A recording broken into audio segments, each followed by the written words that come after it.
Hi everyone, this is M Khan and you are watching my YouTube channel English with M Khan.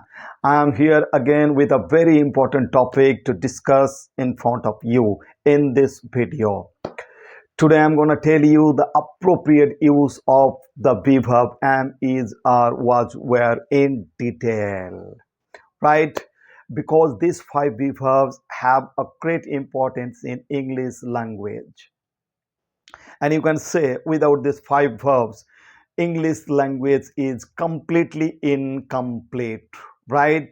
সুতরাং আমরা আজকে উপস্থিত হয়েছি আজকে খুবই গুরুত্বপূর্ণ একটি ভিডিও নিয়ে, যেটা শুধুমাত্র বিগিনার্সদের জন্য নয়, যারা ইংরেজি মোটামুটি জানে অল্প জানে তাদের জন্য খুবই গুরুত্বপূর্ণ।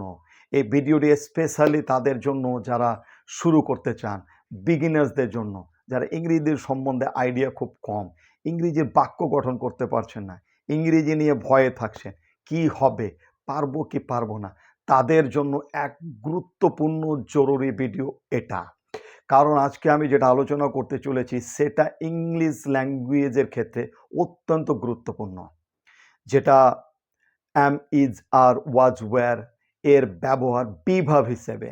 আমরা জানি অ্যাম, ইজ, আর, ওয়াজ, ওয়্যার দুই রকমভাবে বাক্যে ব্যবহৃত হয়, কখনো বিভাব হিসেবে অর্থাৎ মেন ভাব হিসেবে, আবার কখনো অক্সিলিয়ারি ভাব হিসেবে।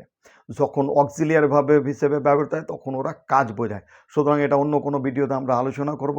আজকে শুধু আলোচনা করব অ্যাম, ইজ, আ এবং ওয়াজ, ওয়্যার এর মেন ভাব হিসেবে এর ব্যবহারটা কেমন, কীভাবে বাক্যে করতে হয়। তাহলে আমরা শুরু করি আজকের ভিডিও। এই ভিডিও শুরু করার আগে কয়েকটা গুরুত্বপূর্ণ কথা আপনাদের সঙ্গে শেয়ার করি।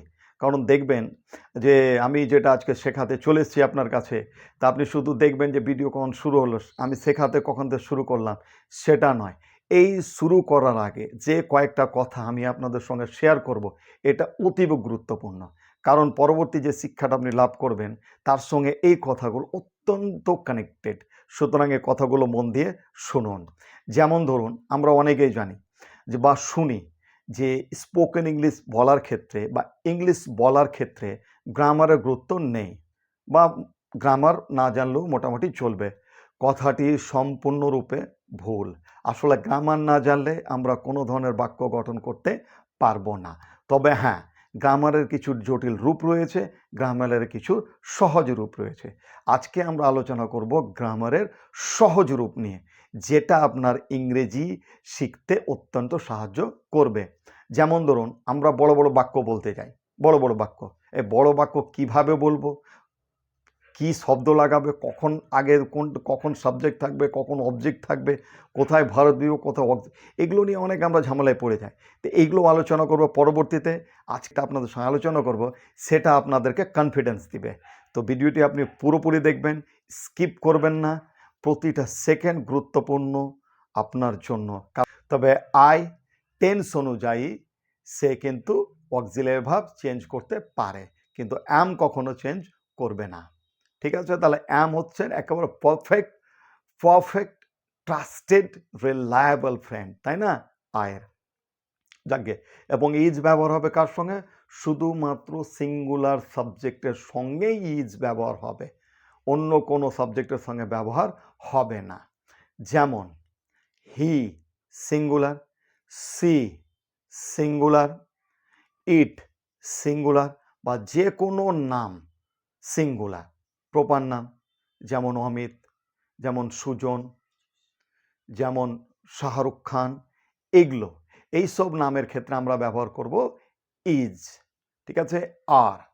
আর ব্যবহার হবে শুধুমাত্র প্লুরাল সাবজেক্টের সঙ্গে, যেমন দে, যেমন উই, বা যে কোনো প্লুরাল সাবজেক্ট, যেমন the children, the women, the men, the boys, এই সব সাবজেক্টের সঙ্গে ব্যবহার হবে আর। আমরা জেনে নিই এরা কখন কখন আইডেন্টিটি দেয়, কখন কখন জায়গাগত অবস্থান বোঝায়। মনে রাখবেন, অ্যাম, ইজ, আ এর বাংলা মানে হচ্ছে হই বা আছি বা আছো। ইংরেজি আমি একজন ছেলে, তাই না?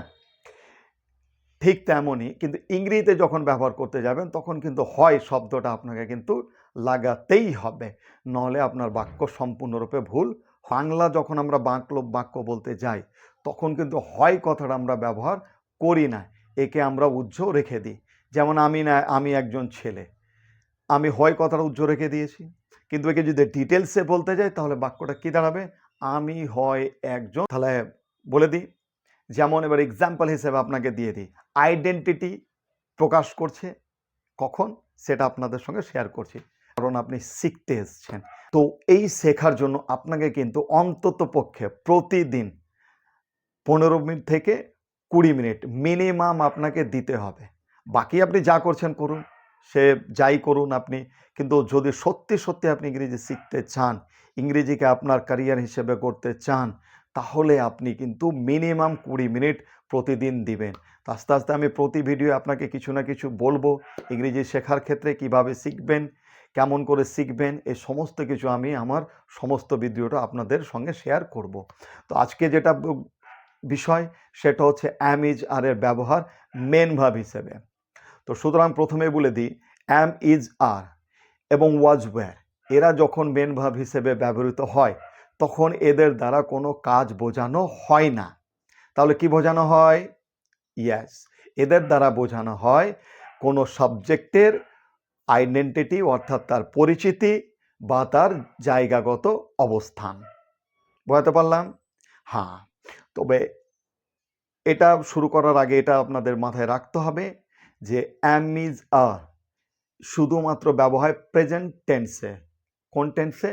প্রেজেন্ট টেন্সে। এবং ওয়াজ ওয়ার ব্যবহার হয় পাস্ট টেন্সে। পাস্ট টেন্স মানে অতীতকাল, যেটা হয়ে গেছে। তো আজকে শুরু করব আমি অ্যামিজার দিয়ে। প্রথমে শুরু করছি অ্যামিজার দিয়ে। মনে রাখবেন, অ্যাম শুধুমাত্র ব্যবহৃত হয় আই এর পরে। আই সাবজেক্ট যখন থাকবে ঠিক তারপরে অ্যাম ব্যবহার হয় প্রেজেন্ট টেন্সে। মনে রাখবেন। তো এমন, আই অ্যাম আ বয়, আমি একজন ছেলে। এখানে ছেলেটা কি? আমার আইডেন্টিটি প্রকাশ করছে আমি কি, তাই না? এবার যদি বলি হি ইজ আ টিচার, তার কি প্রকাশ করছে? আইডেন্টিটি, তাই না? তার পেশা, যে সে একজন টিচার, তাই না? আবার বলতে পারি আমরা we are students, we are students, তাহলে আমরা কি হলো? আমরা হচ্ছি ছাত্র। দে আর ফুটবলার্স, তারা হচ্ছে ফুটবলার্স। তাহলে এইরকমভাবে আমরা অ্যামেজারের আইডেন্টিটি প্রকাশ পেয়ে গেলাম। এবার হচ্ছে কিভাবে জায়গাগত অবস্থান বোঝাবে এই অ্যাম ইজ আর, একই শব্দ কিন্তু মিনিংটা হালকা চেঞ্জ হবে। যেমন আই অ্যাম হিয়ার, মানে কি? আমি এখানে আছি, তাই না? হি ইজ দেয়ার, ও ওখানে, সে ওখানে আছে। আবার বলতে পারি they are in the field, তারা মাঠে আছে। The man is on the roof, লোকটি ছাদে আছে। তাহলে এইরকমভাবে আমরা জায়গাগত অবস্থান বোঝাতে পারি। তাহলে এইরকম হাজারো বাক্য আপনি তৈরি করতে পারবেন, অ্যাম ইজ আরকে ব্যবহার করে হাজারো বাক্য বানাতে পারবেন। তাহলে এবার বলুন যে এই শব্দগুলো যদি আমি শিখে নিই, তাহলে এবার বলুন ইংরেজি শুরু করতে কোনো অসুবিধা হবে? কোনো অসুবিধা হবে না, কারণ আপনার যতগুলো সমস্যা রয়েছে অ্যাম ইজ ওয়াজ ওয়্যারকে কেন্দ্র করে, তার সমস্ত কিছু সমাধান এই ভিডিওতেই করে দেওয়া হবে। এরপর থেকে আপনি আর যাই হোক এই ভিডিওর পরে কিছুটা হলেও ইংলিশ স্পিকার হয়ে যাবেন। আপনি ইংরেজি বলতে পারবেন, আপনি ইংরেজি গঠন করতে পারবেন ইজিলি, কোনো প্রবলেম নাই। শুধু মনোযোগ দিয়ে ভিডিওটি দেখতে থাকুন। তারপরে ব্যবহার চলে আসছি আমরা ওয়াজ ওয়্যারের। ওয়াজ ওয়্যারটা কি? মনে রাখবেন, অ্যাম ইজ আ যে সেন্সে ব্যবহার করা হলো সেই সেন্সে ওয়াজ ওয়্যারও ব্যবহার করা হয়, শুধু পাল্টে যায় টেন্সটা, কালটা। যেমন অ্যাম ইজ আ ব্যবহার করছি প্রেজেন্ট টেন্সে, ঠিক তার পাস্ট টেন্স হচ্ছে ওয়াজ ওয়্যার। ঠিক আছে? তাহলে আমরা কি পেয়ে গেলাম? যে ওয়াজ ওয়্যারকে আমরা ব্যবহার করব শুধুমাত্র পাস্ট টেন্সে, অতীতকালে। যেমন ধরুন এক্সাম্পল একটা দেওয়া যাক, আই ওয়াজ আ ফুটবলার, তার মানে কি দাঁড়ালো? আমি ছিলাম একজন ফুটবলার, তাই না? এবার আরেকটা দিয়ে দিই, হি ওয়াজ আ গ্রেট ক্রিকেটার, তিনি ছিলেন একজন খুব নামি দামি cricketer. They are very good dancers, তারা খুব ভালো ডান্সার ছিল, তাই না? তাহলে আমরা কি ব্যবহার করতে পারি? এগুলো আইডেন্টিটি হিসেবে ব্যবহার করে দিলাম। এবার ওয়াজ ওয়্যারের ব্যবহার কিসে হবে? জায়গাগত অবস্থান বোঝাতে। I was on the roof, আমি ছাদে ছিলাম। Sunita was in the field, Sunita মাঠে ছিল। My mother was in the kitchen, আমার মা কোথায় ছিল? কিচেনে ছিল, রান্নাঘরে ছিল, তাই না? আবার আমরা বলতে পারি we were at the party last night, আমরা গতকাল পার্টিতে ছিলাম। তাহলে এইভাবে আমরা কি পেলাম?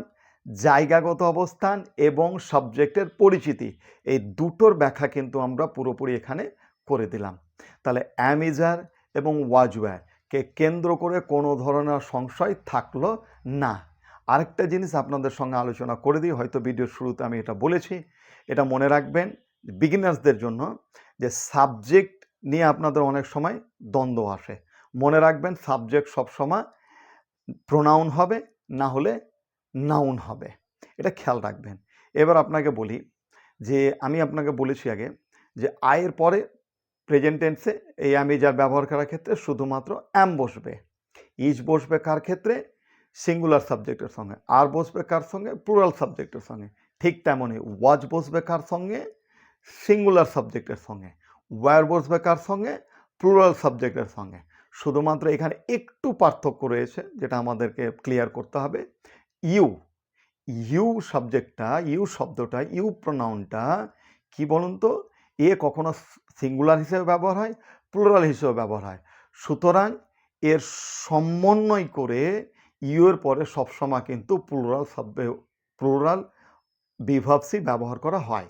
যেমন প্রেজেন্ট টেন্সের ক্ষেত্রে কি ব্যবহার করবো আমি? You R. পাস্ট টেন্সের ক্ষেত্রে ইউ ওয়্যার। এই কথাটা কিন্তু আপনাকে খেয়াল রাখতে হবে। আরেকটা জিনিস, প্রেজেন্ট টেন্সে আয়ের পরে অ্যাম ব্যবহার করছি তো ওখানে অ্যামিজারের মধ্যে, তবে ওয়াজ ওয়্যারের মধ্যে আয়ের পরে ওয়াজই বসবে, এটা আপনি মাথা। ঠিক আছে, তাহলে আমরা পরবর্তী ভিডিওতে আবার আমাদের সাক্ষাৎ হচ্ছে একটা নতুন টপিক, একটা নতুন বিষয় নিয়ে। ততক্ষণ পর্যন্ত ধন্যবাদ।